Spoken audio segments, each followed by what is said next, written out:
Hello and welcome to TP Talks, PwC's Global Transfer Pricing podcast series, where PwC tax professionals share their perspective on key transfer pricing developments. Today we will be discussing the release by the Australian Taxation Office, or ATO, of a practical compliance guideline on inbound distribution arrangements and what it means for multinationals operating in Australia from a transfer pricing perspective. My name is Dana Hart, and joining me today from our PwC Sydney office, I have Edwin Bagdasarian, a transfer pricing partner, Sarah Stevens, a transfer pricing director, and Kareem Raphael, also a transfer pricing director, who will be our moderator for this podcast. Kareem, I'm going to go ahead and hand it over to you to get our discussion started. Great. Thanks a lot, Dana, for the introduction. And Ed, Sarah, welcome to the podcast. Looking forward to the next 15 minutes with both of you. So the topic of corporate tax avoidance has really been at the forefront of the political debate in Australia for the better part of the last decade, really. And Australia has been a significant contributor to the OECD's BEPS initiative, particularly since hosting the G20 summit in 2014. And worth noting that Australia has also been one of the early adopters of a number of the measures that came out of the BEPS initiatives, including the country-by-country reporting requirements, changes to the OECD's transfer pricing guidelines, as well as the implementation of hybrid mismatch rules. And then separately on the domestic front, Australia has also enacted a number of unilateral measures that were aimed at further protecting its tax base. And these have included, for example, the multinational anti-avoidance legislation and the diverted profits tax.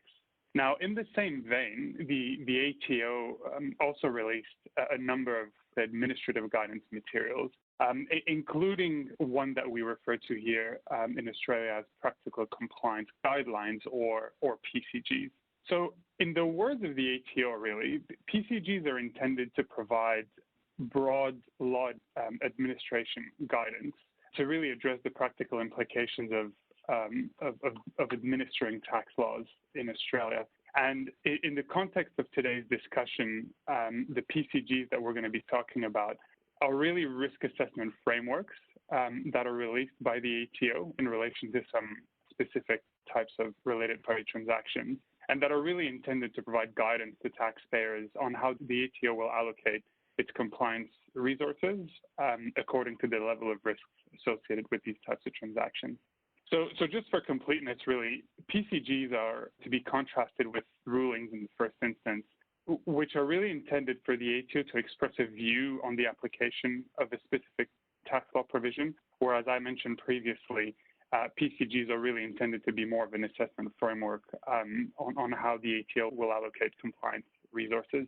So to date, and really in the last 3 years, the ATO has released 3 transfer pricing PCGs, one on inbound and outbound hubs, the second one on intercompany financing arrangements, and now the most recent one on inbound distribution arrangements. And that's really going to be the one that we're going to talk about today. And maybe as a final comment before I throw back to our other speakers, these 3 PCGs, or transfer pricing PCGs, really follow a traffic light type model, which are essentially based on a variety of quantitative and qualitative factors. And once this assessment is made, it really gives you a level of risk that's associated with the arrangements that are being reviewed. So as I mentioned, today's focus is going to be on the latest of the ATO's PCGs, the one on inbound distribution arrangements. So Sarah, you were part of the ATO's consultation process leading up to the release of the PCG, and you'll definitely have a lot of valuable insights here for us today. But maybe in the first instance, can you walk us through who the PCG will apply to and what are the key features of the PCG? Sure, thanks, Kareem. This PCG that the ATO released earlier this year is focused on businesses operating in Australia involved in the sale and distribution of products that have been developed by a related party overseas. And that's quite a common business model. A lot of multinational groups will have their product development and manufacturing activities based outside Australia with a sales entity in Australia who is selling those products to customers in the Australian market. And it includes distribution of tangible goods as well as distribution of digital products and services. So if your business is predominantly the distribution of products, then this guidance is likely to be relevant for you. There is a carve-out if you happen to have agreed on your transfer pricing outcomes with the ATO, say through an advanced pricing agreement, then this guidance is not applicable, but all other distributors should be considering this guidance. What the PCG lays out are a series of profit markers, the ATO refers to them as, for different industry segments within the Australian market. So the 4 industries that are covered are life sciences, information and communications technology, motor vehicles, and then there's a 4th general distribution category which applies to everyone else who doesn't fit within one of those 3 specific categories. And the profit markers for each industry segment set out the ATO's expectations on the EBIT as a percentage of sales revenue that they consider to be high or low risk within each of those industry segments. And for 2 of the industries, life sciences and ICT, there are subcategories within those industries. If we take the general distribution category as an example, the ATO guidance for that industry segment is that if you're making an EBIT margin of less than 2.1%, they will consider that to be high risk. And to be low risk in the green zone, you need to be making an EBIT margin of more than 5.3% of your sales revenue. Those profit markers that the ATO has represented in the PCG are not the arm's length outcomes. So it doesn't mean if you're in the red zone that your transfer pricing is incorrect. It may still be the case that your position is supportable. However, it will be an indication to the ATO that you're potentially a higher risk taxpayer from their perspective. And equally, if you happen to be in the green zone, that doesn't necessarily mean that your position is safe, and you will still be expected to self-assess your transfer pricing compliance and prepare supporting transfer pricing documentation. The guidance that the ATO has released is effective from 13 March 2019. However, it is effectively putting the ATO's existing views out to the market. So we have seen the ATO already applying this when they have been reviewing outcomes for taxpayers that may have been achieved in years prior to the release of this guidance. And you may even receive a friendly letter from the ATO suggesting that you consider this guidance before lodging your next tax return.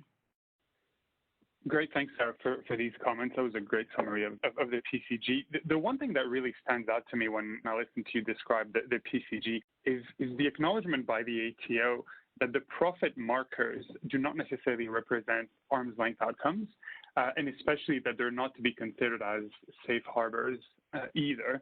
So, Ed, if this is indeed the case, what is the ATO looking to achieve with the release of this PCG, and how have we seen the ATO use the PCG today?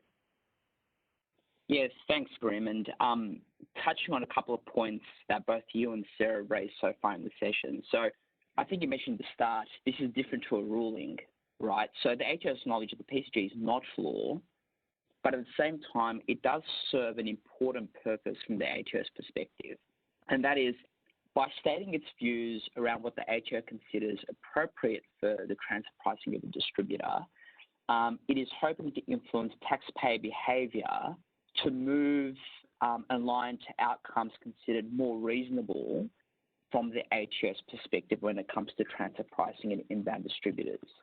And if we think about the reason why this is so effective and why the PCG is so effective for the ATO, just bringing it back to your introduction, Karim. So the ATO is considered one of the most sophisticated tax authorities around the world. It has focus areas around distribution, IP, financing, the list goes on. And there are a lot of risk review cases, there are a lot of audit cases around these topics, including the Top 1000 program, which they're halfway through rolling out. So whilst the ATO has received increased funding and increased staff in the transfer pricing area, they are stretched in many respects in respect to the caseload. The PCG for them is an effective methodology by which to influence taxpayer behaviour with what I'd call limited touch points. It's almost a tool out there which is designed to encourage taxpayers to self-assess or self-correct their transfer pricing.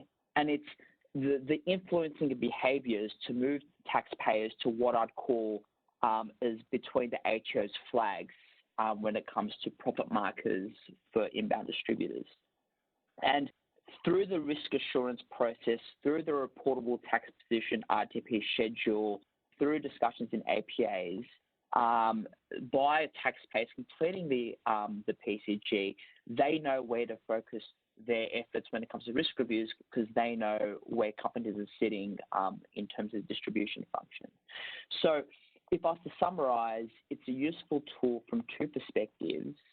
It allows the ATO to influence taxpayer behaviour with minimal investment and minimal touch points.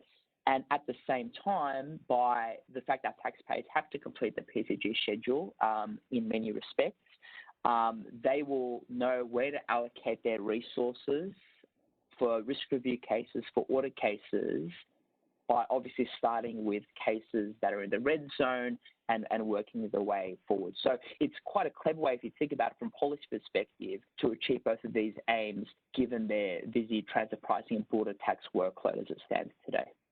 Thanks, Ed. And one could really ask why inbound distribution arrangements are so important for the ATO. And I think Sarah briefly touched on it earlier and mentioned that a significant portion of the Australian corporate tax population really operates as inbound distributors of multinationals that are headquartered overseas. So that therefore means that inbound distribution arrangements can potentially be a key risk area to the ATO, which is why their third PCG was really targeted at those types of arrangements. So Ed, you mentioned that the PCG is really about influencing behaviors. And so the question that our listeners will certainly have is, what have companies and taxpayers actually done about that PCG? So the companies will now have had about 7 months to consider what's in the PCG and what an appropriate response is. And that 7 months runs from the time that the draft PCG was released back in November. So I might maybe call on both of you to provide us some comments on what have the taxpayers' responses been to the PCG and how they've really addressed the challenges that come with a PCG like the one on inbound distribution arrangements. Sure, Karim. So what taxpayers need to think about, what they need to consider, I would say as a starting point, it's a multifaceted question, and hopefully Sarah and I over the next couple of minutes can provide some insight in terms of how to roadmap that thinking. So I guess I would say commencing the process with a couple of framing questions is what I would say. So questions around, are you in scope? You know, are you caught by the ATO's inbound distribution PCG? Are you an inbound distributor by definition? Obviously a very important question. Will you be required to report your risk rating to the ATO at some stage under the PCG, whether it be through a risk review, whether it be through the RTP schedule? There are a couple of different means through which the ATO may get this information. Notwithstanding that, the question around, if assuming you are caught in the PCG, what's your EBIT margin? What's being earned by the Australian business? And based on that margin, what zone or risk category do you fall in within the PCG? And then measuring up, what's my result? What's my risk category? I guess the other broad question, which is important, is how does my result compare against my industry peers? Obviously, the ATO looks at a lot of this data on a holistic macro basis. They've got great data mining capabilities, especially with the country-by-country reporting. So it is important to understand how you stack up against the industry as well as part of these considerations. So Sarah, let's say we have gone through the framing questions. We know we fit within the inbound distributor PCG. We have applied the PCG. We have come up with the risk rating and the colour score. We have compared our results to our industry peers within the local market. With those considerations, what's the next stage, or what would the tax personnel in the Australian business be thinking about, either with conversations with the head of tax in Australia or with the global head of tax and transfer pricing overseas? Thanks, Ed. So let's assume you've self-assessed your risk and you're either red or amber. And you probably are, because I'm looking at a picture where we've done some analysis based on public information on distribution businesses in Australia. And I would say at least 3/4 of them are either red or amber. So that's probably where you're sitting today. So what do you do about that? What does that mean for you? Firstly, you'll need to give some thought to how comfortable you are with your current Australian TP position. So do you have strong documentation and your own benchmarking in place that supports the outcomes that you have returned? Or is there further work that you might need to do to review your position more carefully from a local perspective? That could include not just benchmarking analysis on your profit outcomes, but also thinking about your functional profile, particularly if you're in one of those industry categories that the ATO has divided into different segments. So life sciences as an example, you should think very carefully about which of the subcategories you might fit within based on the functions that you're performing locally in Australia. And also thinking about where you sit within the broader global value chain, both from a functional analysis perspective and then also from a group perspective, what is the profitability across the global value chain? Because some of the profit outcomes the ATO is putting forward as what they consider to be low risk from an Australian perspective, taking general distribution as an example, that 5.3% margin, if that's more than what's being made in the value chain globally, then it's probably going to be very difficult for the group to accept the Australian business making a bigger profit margin than is being made by the entire group globally. So those things will all need to be taken into account. And in the world of transparency that we are in today with country by country reporting and master files that are readily available to tax authorities around the world, anything that you do in Australia is likely to be visible to other tax authorities around the world. So it's important to be careful in thinking about whether the position you're adopting in Australia will give rise to any risks or issues for the group in other countries around the world.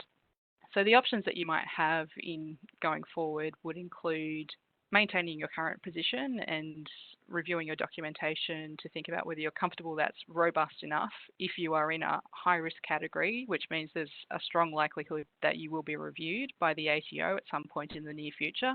Are you comfortable that your documentation is robust and addresses the specific requirements of the Australian TP rules, which are a little different and require some additional analysis than you might have if your documentation has been prepared only based on OECD guidance. If you want to have a lower risk profile going forward and you believe that would be acceptable within your group's global transfer pricing policies and profile, you could consider adjusting your profit margins to move into a lower risk zone in the future. So if you're currently red or amber, you might consider it transitioning to an amber or green position in the future. But as I said, you'd have to take into account the implications for the group before making that kind of decision. And the ATO has kindly invited taxpayers to approach them if they are interested in agreeing on a low risk position in the green zone going forward, to come forward and talk with them about seeking a APA to agree on those outcomes with the ATO. And that could also include a voluntary disclosure about your transfer pricing position historically. And the ATO is effectively offering an amnesty where if you agree to that green zone outcome and as part of that make adjustments to your prior year positions, then they won't impose penalties or interest provided you come forward within 12 months of this guidance being released, which is their amnesty period. So those, I think, are the key options that are available to you, and which one is relevant for you will really depend on your facts and circumstances. Thanks a lot, both of you, for some really, really insightful comments on what we've seen so far transpired out of the application of this new PCG. For me, listening to both of you, the key takeaway from our discussion is that this PCG released by the ATO is really all about influencing domestic taxpayer behavior. But in this new post-BEPS world of transparency, it can obviously have some much farther reaching implications than simply here in the Australian domestic market. So really the key to navigating the implications of tools such as the PCG is really to be able to identify and engage with the key stakeholders within the multinational in developing a response that's really appropriate, not only for the local company, but also for the broader group as a whole. And what our experience has really showed to date in engaging with our clients is that whereas we can expect this process to be a relatively quick one at times, it does tend to be a little bit more lengthy. So give yourself plenty of time in engaging and developing a response to this new PCG.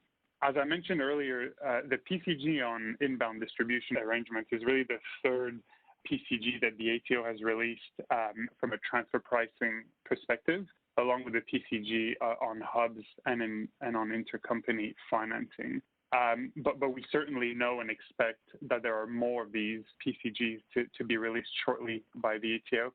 So keep an eye out for updates on these. This really brings us to the end of our podcast. It's pretty incredible to see how quickly 15 minutes can go by. But if you have any questions on any of the topics that we discussed today, please do not hesitate to reach out to Ed, Sarah, or me, or obviously any other member of the Australian transfer pricing practice. So again, thank you, and Dana, back to you. Great. Thank you, Kareem, Ed, and Sarah. And thank you to our listeners. As Kareem mentioned, if you have any questions or if you would like more information, please contact one of the speakers. You can find their contact information in the description of this episode on our TP Talks website at pwc.com/TP Talks. Thank you for listening. This podcast is brought to you by PwC, all rights reserved. PwC refers to the U.S. member firm or one of its subsidiaries or affiliates and may sometimes refer to the PwC network. Each member firm is a separate legal entity. Please see www.pwc.com/structure for further details. This podcast is for general information purposes only and should not be used as a substitute for consultation with professional advisors.